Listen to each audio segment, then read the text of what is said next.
Lead Generation Book Tips.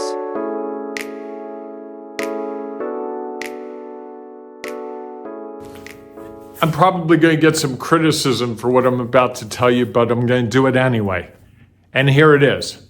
As someone, an author, a professional author, someone who's helped people write and written a number of books, and by the way, I work at SpearPoint Ink, and I help small business owners write and promote their lead generation books. As that person, I'm going to let you in on a real big secret here. I'm reluctant to do it because I think it's going to open the doors to some criticism. But here it is. I don't care if you read a book that I wrote. I really don't care if you read it. In fact, I think a lot of people have told me that they've read the books I've written. Probably, if I'm being honest, probably haven't read it like I think they do. And when I write a book, I think everyone's going to read it because it's amazing and I'm so excited to have written it. But here's the reality. It's not the case. So you may be saying, all right, Bob, what books of yours haven't been read? Well, I'll tell you. Here's one. Now, I know this book has been used as a textbook even at colleges, at Texas University, at Towson University, at Johns Hopkins University. And I'm telling you, even though my students were tested on it, they may have never read it. Here's a book about entrepreneurship, how to be an entrepreneur, how to start a business. I wrote this book. Not sure it's ever been read. Let's see, what else have I got? There's a book, this is the first book I wrote, co-authored. Insider's Guide to Baltimore is a travel book about Baltimore. This is back from 1998, I think, 1997, if I'm not mistaken. Yeah, back then. I don't think anyone's read it. It's a chunky book. I mean, it's got a lot of pages, a lot of information about Baltimore if you were going to travel here. And it was the first of its kind book. But here's the thing. Most people don't read these books.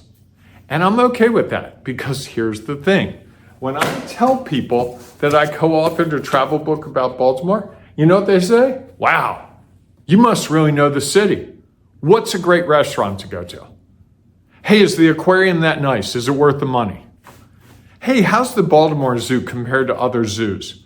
Now, they haven't read the book. They could look in the book and find those things out, but they ask me the question because when they see this book, if they see this book, they think of me as the expert.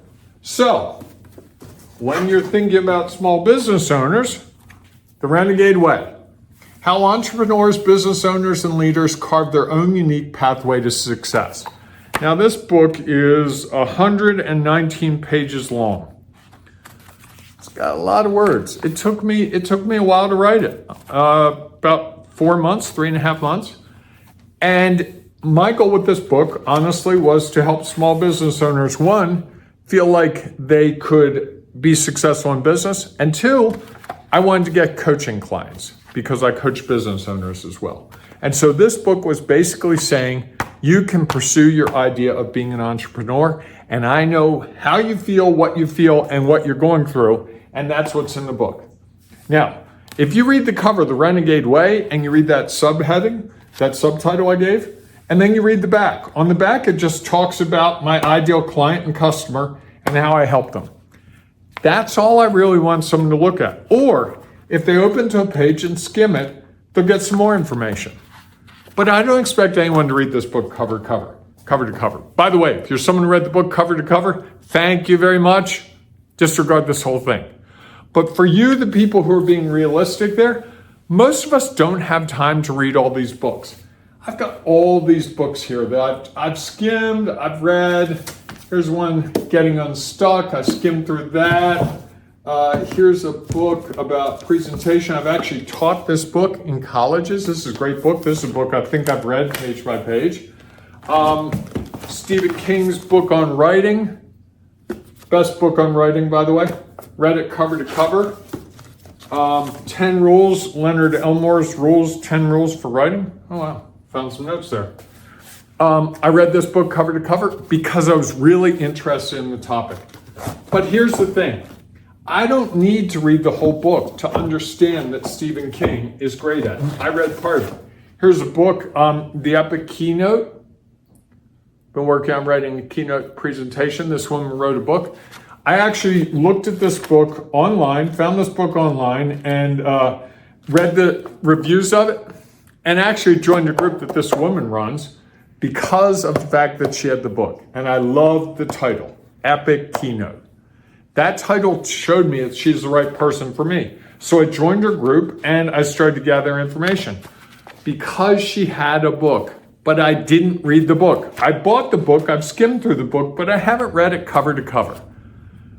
I think I got this book 2-3 years ago, and I looked at it when it came in the mail. I looked at it for maybe, I think it sat on my desk for a couple of hours, and then I read a page or two of it, read a couple pages more, and I realized that she's brilliant, she knows her stuff. If you said to me, hey, I'm trying to write a keynote, who should I talk to? I'd tell you Jane Atkinson, because she wrote the book. And if we look at other people,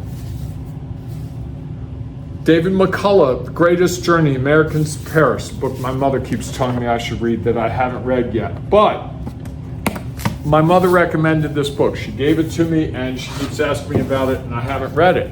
But here's the thing, it doesn't matter.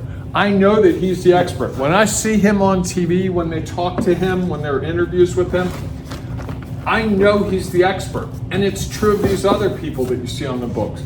What's another one? Adam Grant. Here's one.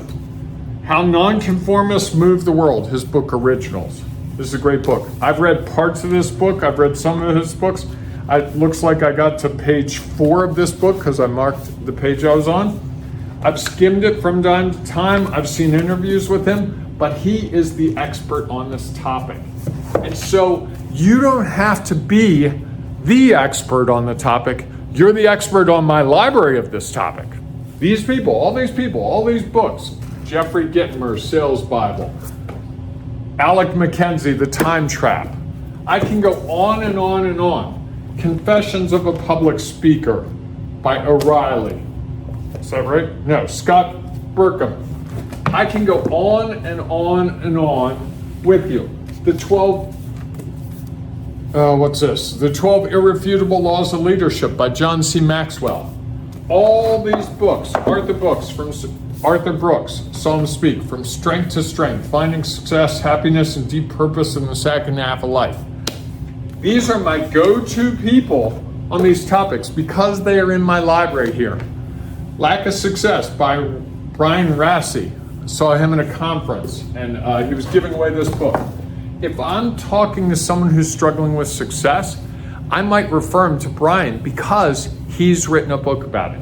So notice, you don't have to be the expert on a topic to write a book about it. Nor do you have to be the expert on the topic and be in the library, everyone's library. If you are lucky enough to be in my library, then there's a high probability I'm going to reach out to you if I need what you provide. And that's the value of a lead generation book. It's that simple. You're the go-to resource that person has in their speed dial. You could think of this library that I have here as a glorified list of business cards. Except for one thing. The business cards are in my desk. They're stacked about this high. I just looked at some of them this morning, and I'm never gonna get through them. I'm never gonna look at them. I forget all about them. But this library here, Evan Pagan, Opportunity, The Red Pill Executive with Tony Grubel, Jeff Welch, and Bryant Wilbert. These books I've looked at, and I see these books every day, at least 3, probably 10 times, because I walk by this library. This is in my living room. So if you want to be in someone's living room, if you want to be where they actually are looking for you, where they can actually find your information, not buried in some business card directory, not buried in some desk, not in their dry cleaning that's going to get washed and dried, or in their desk drawer or on their credenza, but you want to be in a library like this, a place of respect, then a lead generation book is the answer for you. And that place of respect comes with the respect that place has. So people actually respect you and what you're doing and how you can help them. That's why I help people write lead generation books, so that they can have a place of respect, so that people recognize them and see their efforts. and see them as the expert. That authority, that credibility. That's what this library is all about right here. That's what your library can be all about. That's what your client's library can be about, and what your prospect's library can be about. So if that interests you, let's talk about what the idea for your book should be and how we can put it together. I hope to hear from you soon. Wanna write a book? Please visit timewithbob.com or spearpointink.com.